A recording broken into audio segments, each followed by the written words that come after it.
Hello everybody, this is Tekka. In this video, believe it or not, I have an e-bike review. Now I have been using this bike for the better part of a week, but first, before I get into how it functions and all that, we're going to talk about the assembly process. Alright, about ready to go through the hell of putting this together. Rather dramatic box, that's just the stub end of it down there, goes all the way to the end of the truck.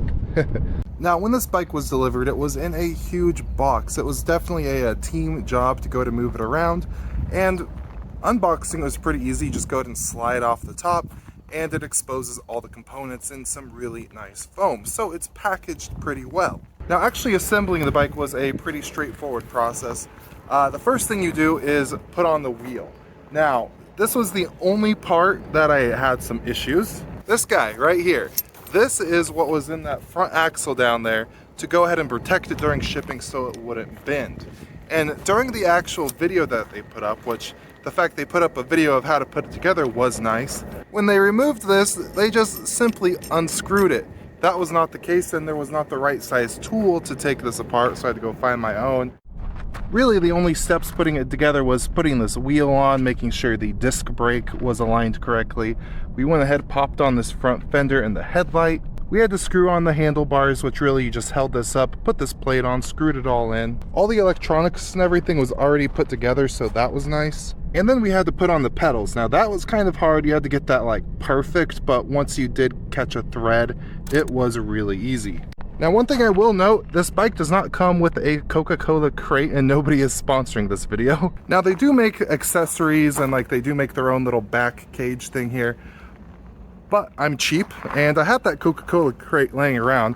All I did was zip tie it into the screw holes where their own thing would go, and it worked out perfect. If you're curious to where this beautiful place is, we are at Fish Lake in Cheney, Washington. It truly is beautiful out here. Now, I'm in a spot, it's a little less windy. We're actually riding this thing. We got Dixie running right here. Now, this is nice. To actually throttle this thing, you don't have to be pedaling all the time. There's this little thumb throttle right here. You just give that a push and you go.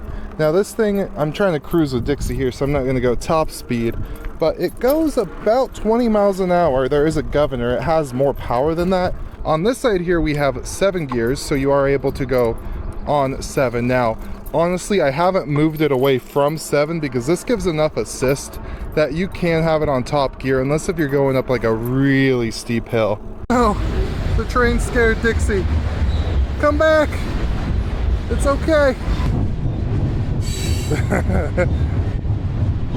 She's like, bye. Oh, who's a good girl? Run! Now real quick, what we're going to do, I'm going to show you full speed on throttle, so let's do that. Holding down, 8, 9, 10, 11, 12.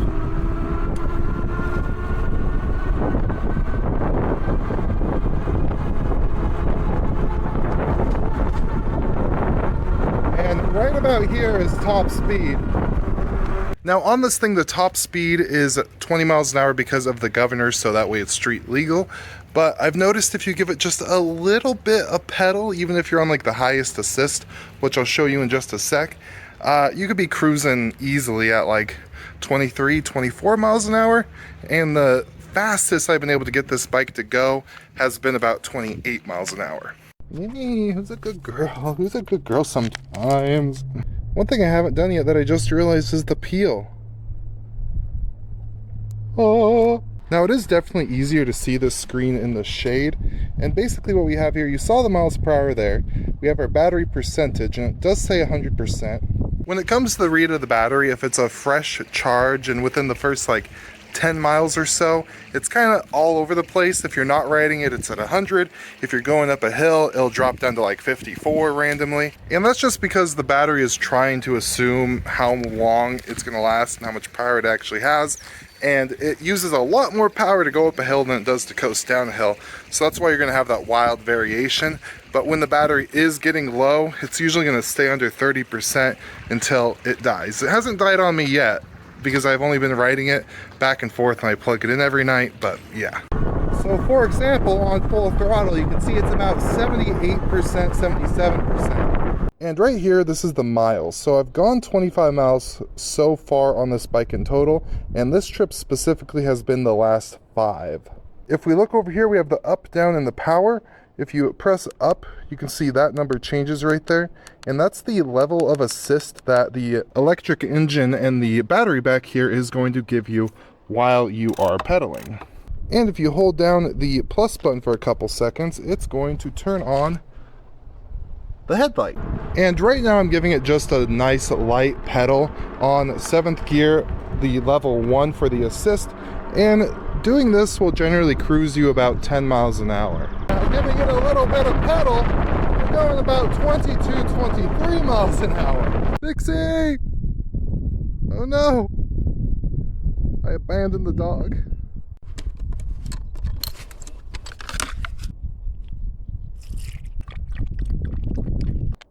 And that obviously was at the 5th level of assistance with pedaling. She's getting some shade. One thing I do wish was a little bit different was the first assist is almost a little bit too much assist. So I wish it was like half the power of what it currently is. Just realized I'm this late in the video and I forgot to talk about the specifications of this bike.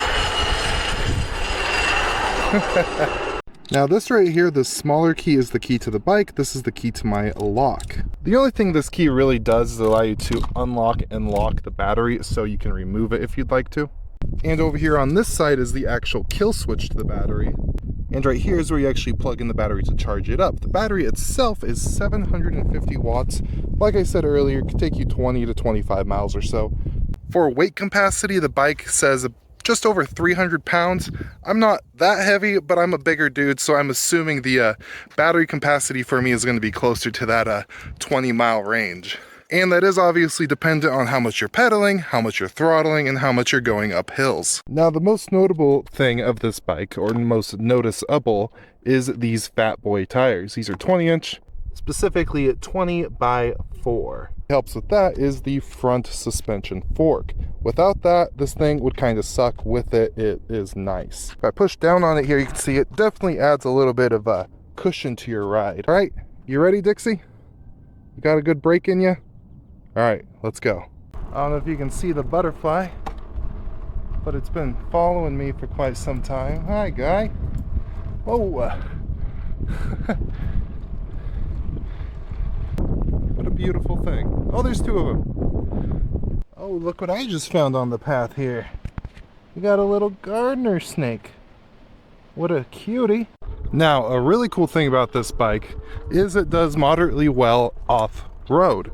Not like super crazy, like I'm not gonna go try driving up that, but for things like dirt trails, short grass, this thing's gonna do fine. And that's partially due to these fat boy tires make it real nice. But like this little section I'm coming up to, I'm just gonna throttle all the way up it and see if it can take it.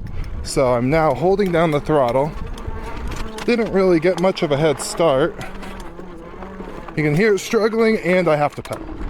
Yep. Oh, gonna turn up this. This is a little more rough, but it can still handle it no problem. As long as there's not any like huge rocks or anything in your way, that you're gonna be fine. If I got some speed beforehand, it'd be a lot easier. And the cool thing about pushing it up hills is you can give it a couple little love taps just to kind of help you out, just like that. So this thing's definitely fun, even if you want to take it through paths like this. About 5 miles later, I think Dixie has hit her limit. Now we're getting places. Just got home from our little trip there. Went exactly 11 miles on this run.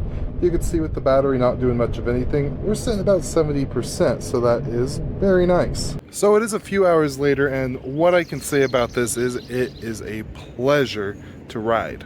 There is a couple weird quirks here and there, like the level 1 being too powerful in my opinion. The actual throttle is pretty sensitive, so you can't like adjust the speed very easy with that. And the seat is kind of uncomfortable. That was the longest ride I've been on. Before that, the longest was about a mile or so. And that one being 10 miles, I was feeling it for just a little bit after the ride was over. Now, as far as models, this is the step-through one. They do have another one with the bar that goes straight across there if you're interested. I'll use the link down below. You do get a deal. This thing is pretty good price. It comes in at $1,700 MSRP For normal things, that's pretty expensive, but if you're in the market for an e-bike and you want something that can take you to school that's a couple miles away, don't have to pay for gas, it's not too expensive for what it is. And I really love these tires because of the off-roading that I was able to do on those normal dirt trails was very fun. I definitely had a blast doing that. Can't really hit steep hills at too slow of a speed, so if you do try to get up a steep hill, make sure you're going at least like 15 miles an hour. Now, if you do like this format of video, let me know. This is the first time I'm outside for the most part, and I definitely had the most fun recording this out of a lot of the videos I've recorded. So hopefully I could do more things like this. With all that, comment, rate, subscribe, all that fun stuff. I hope you have a beautiful day, and goodbye.